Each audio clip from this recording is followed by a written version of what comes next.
ایک دن میں عدالت سے واپس لوٹ رہا تھا کہ ابھی قبیلے سے دور تھا کہ مجھے سپاہیوں نے خبر دی، حضور آپ کی زوجہ پھر جنگل میں اکیلی جڑی بوٹیاں لینے کے لیے چلی گئی ہے۔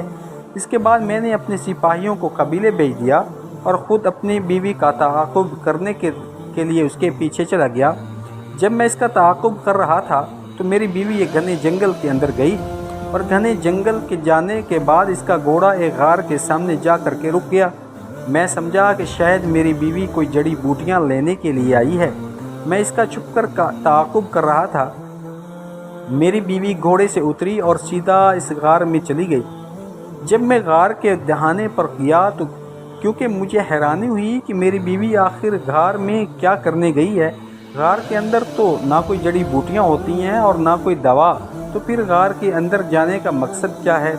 قاضی صاحب نے کہا، سلطان معظم، میں غار کے دہانے پر گیا تو جب میں نے غار کے اندر دیکھا تو دیکھ کر میرے پاؤں تلے زمین نکل گئی۔ میں نے دیکھا کہ ایک بہت ہی خوبصورت حسین و جمیل خاتون جو کہ زخمی حالت میں موجود ہے اور اندر جا کر میری زوجہ اس کا علاج کر رہی ہے۔ میں غور کر کے اندر چلا گیا۔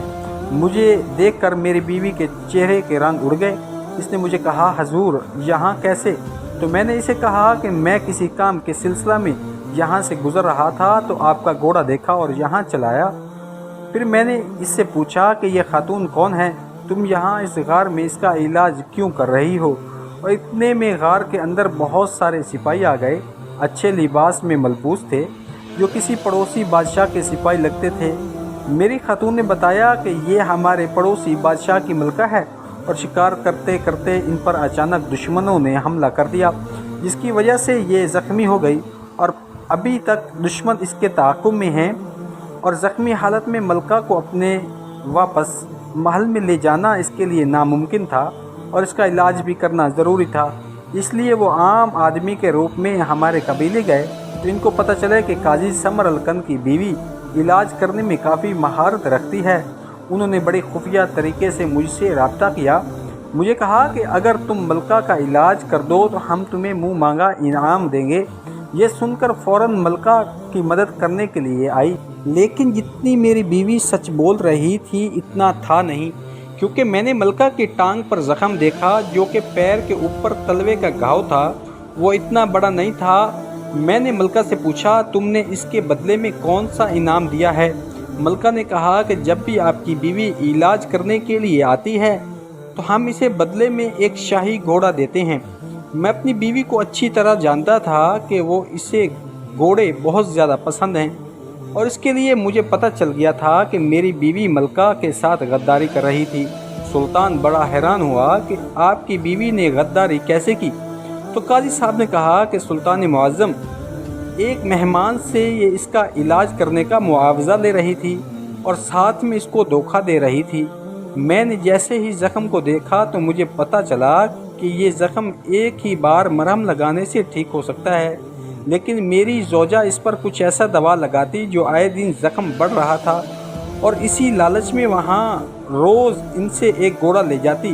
اس نے ایک طبیب کی طرح ان کا علاج نہیں کیا، کیونکہ وہ جانتی تھی کہ اگر ملکہ جلدی ٹھیک ہو جائے گی تو وہ یہاں سے کسی نہ طریقے سے چلے جائیں گے اور وہ شاہی گھوڑے اس کو ملنا بند ہو جائیں گے۔ تو میں نے ملکہ کو فوراً اپنے قبیلے لے گیا۔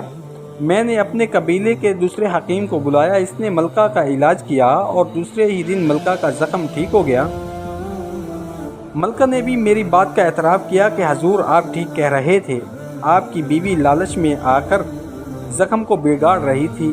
میں نے خود دل میں سوچا کہ میری بیوی ایک باہر سے آئے ہوئے جو کہ مہمان تھے اور مظلوم بھی تھے، ان سے رشوت لے کر اس کا علاج کر رہی تھی اور ان کے ساتھ غداری کر رہی تھی۔ اس کا شوہر کیسے ایک اچھا حاکم بن سکتا ہے کہ ایک اچھا قاضی بن سکتا ہے؟ وہ لوگوں کے پاس کیسا انصاف کرے گا اور اپنے قبیلے والوں کے ساتھ کیسا سلوک کرے گا؟ یہ بات مجھے ہضم نہ ہوئی اور میں نے سوچا کہ اپنی زوجہ کو ایسی سزا دوں گا کہ آنے والی عورتوں کو سبق مل جائے۔ اس لیے میں نے اپنی بیوی کو فوراً طلاق دینے کا حکم دیا۔ میں نے اسے طلاق کے بدلے اپنی ساری دولت، جائیداد اور میرے پاس موجود قیمتی گھوڑے سب میں اس کے نام کر دوں گا، لیکن میں اب اسے اپنی بیوی بنا کر نہیں رکھوں گا۔ یہ سن کر سلطان صلاح الدین ایوبی نے اس کی بیوی کو قاصد بھیج کر اپنے پاس بلایا اور کہا قاضی صاحب سچ کہہ رہا ہے۔ تو یہ دیکھ کر اس کی بیوی رونے لگی اور کہا سلطان معظم مجھ سے بہت بڑی غلطی ہو گئی، آپ ہی قاضی صاحب کو سمجھائیں کہ یہ اپنا فیصلہ واپس لے لیں۔ تو قاضی صاحب نے کہا کہ میں نے کبھی اپنا فیصلہ واپس نہیں لیا، لہٰذا میں اپنے فیصلے پر عمل درآمد کروں گا۔ لہٰذا قاضی صاحب کے الفاظ سن کر سلطان نے کہا کہ جب ایک انسان اپنے گناہوں